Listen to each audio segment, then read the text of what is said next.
अगर आपने भारतीय रेलवेज की कोचेस में से ट्रैवल किया हो और इन कोचेस के अंदर अपने मोबाइल या लैपटॉप को चार्ज करने की कोशिश की है दिए गए सॉकेट्स में से, तो आपने एक चीज नोटिस की होगी, यहाँ पर 110 वोल्ट्स लिखा जाता है, जो कि पूरे भारत के स्टैंडर्ड से अलग है। देश में घरों के अंदर, ऑफिस के अंदर अगर आप देखो तो सॉकेट्स डिजाइन किए जाते हैं 220 वोल्ट के हिसाब से। तो क्यों भारतीय रेलवेज पूरे देश के स्टैंडर्ड से अलग तरीकों के सॉकेट्स और लाइटिंग सिस्टम्स का इस्तेमाल करती है? और क्या इन सॉकेट्स में से अपने फोन या चार्जर का इस्तेमाल करने की वजह से आपके लैपटॉप या मोबाइल्स खराब हो जाएंगे? इन चीजों के बारे में आज हम जानेंगे। सबसे पहले ये समझ लेते हैं कि इंडियन रेलवेज हमेशा से एसी करंट पे नहीं चलती थी। पहले 1925 के काल से देश में डीसी वोल्टेज से ट्रेन चला करती थी इलेक्ट्रीफाइड रूट्स पर, जो पहले 1000 वोल्ट था, फिर 1500 किया गया और लेट में 3000 वोल्ट डीसी तक कन्वर्ट किया गया था। लेकिन आजकल जो ऑलमोस्ट सारी लाइन्स है वो एसी करंट पे चलती है, जहां पर 25 किलो वोल्ट का स्टैंडर्ड मेंटेन किया जाता है। इसके वजह से इस वोल्टेज को नीचे लाने की तो जरूरत है ही, और ज्यादातर किया यह जाता है कि बैटरीज इस बिजली को स्टोर करते हैं कन्वर्ट करने के बाद में, जो बाद में कोचेस को पावर अप करने के टाइम इस्तेमाल किया जाता है। अगर ट्रेन चल नहीं रही है, एक जगह पे रुकी हुई है,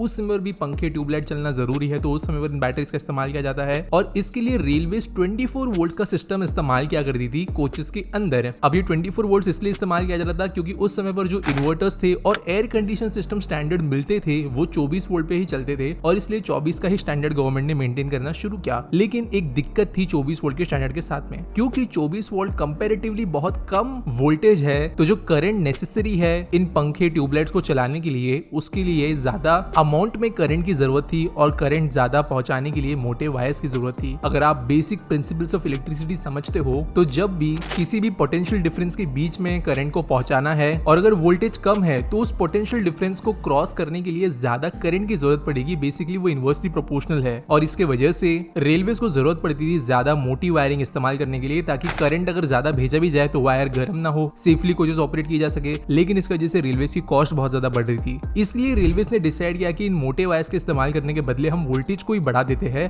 और इसलिए 110 वोल्ट का स्टैंडर्ड रेलवेज ने डिसाइड किया ताकि वायरिंग की कॉस्ट बच सके। लेकिन एक इससे भी ज्यादा बड़ी समस्या थी जो कि रेलवेज को 110 वोल्ट चूज करने पर मजबूर करता था कंपेयर टू 220 वोल्ट, क्योंकि अगर वो 110 तक स्टेप अप कर सकते तो 220 भी उनके लिए कोई बहुत बड़ा इशू नहीं था। वो ये था कि जनरली जब ये सब काम हो रहा था उस समय पर देश के रूरल एरियाज के अंदर और ऐसे एरियाज के अंदर जहां पर बिजली की समस्या थी और गरीबी भी थी, वहां पर लोग कोचेस के अंदर से ट्यूबलाइट्स, फैंस, बैटरीज, इन जैसी चीजें चुरा लेते थे। और इनफैक्ट ये जो 24 वोल्ट की बैटरीज उस समय पर कोचेस के अंदर इस्तेमाल होती थी, ये वही बैटरीज थी जो ट्रक्स, ट्रैक्टर्स, इन जैसे कई सारे व्हीकल्स में भी इस्तेमाल होती थी, जिसके वजह से इनको चोरी करने की वजह से जो मार्केट था इनको बेचने के लिए वो बहुत ज्यादा बड़ा था।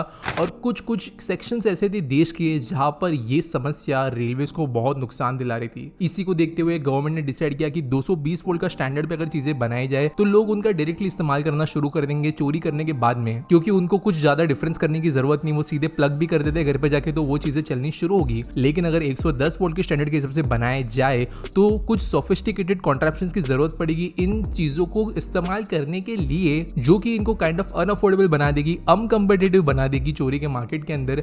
और इसके लिए रेलवेज ने डिसाइड किया कि वो बनाएंगे 110 वोल्ट का सिस्टम। तो सिंपली अगर कंक्लूजन में कहे तो रेलवेज ने दो चीजों की वजह से 110 को चुना। पहली बात, जो पहले वाला वोल्टेज था वो ज्यादा मोटी वायरिंग डिमांड करता था, जो कि कॉस्ट को बढ़ाता था, तो वहां पर रेलवेज ने चेंज करने के बाद में बिजली के कनेक्शंस बनाने में, वायरिंग के अंदर पैसे बचाए। और दूसरा रीजन ये था कि जो चोरियां होती थी वहां पर पैसे बचने लगे, क्योंकि वहां के जो आइटम्स रेलवेज के अंदर लगते थे वो बिल्कुल भी इस्तेमाल नहीं हो सकते थे नॉर्मल कंडीशंस के अंदर। और फाइनली बात कर लेते हैं कि आपके फोन्स, लैपटॉप्स खराब हो जाते हैं इन चीजों की वजह से, तो देखो ऐसा कुछ नहीं होता है। जो मॉडर्न फोन चार्जर्स होते हैं, लैपटॉप चार्जर्स होते हैं, उनके अंदर स्विच मोड पावर सप्लायर्स या SMPS इंस्टॉल किया गया होता है, जो कि 110 वोल्ट और 220 वोल्ट दोनों पे परफेक्टली चल सकता है, एसी सप्लाई पे भी और डीसी सप्लाई पे भी। लेकिन एक इशू इसकी वजह से ये जरूर आता है कि अगर कोई पुरानी टाइप की कोच है जहां पर बैटरी सर्किट ऑल्टरनेटर से डायरेक्टली कनेक्टेड है, जो कई पुराने ICF कोचेस में देखा जाता है, तो वहां पर ट्रेन के स्पीड के हिसाब से फ्लक्चुएशंस देखने के लिए मिलते हैं बैटरी के वोल्टेज के अंदर, जिसकी वजह से हो ये सकता है कि आपका जो लैपटॉप है या फोन है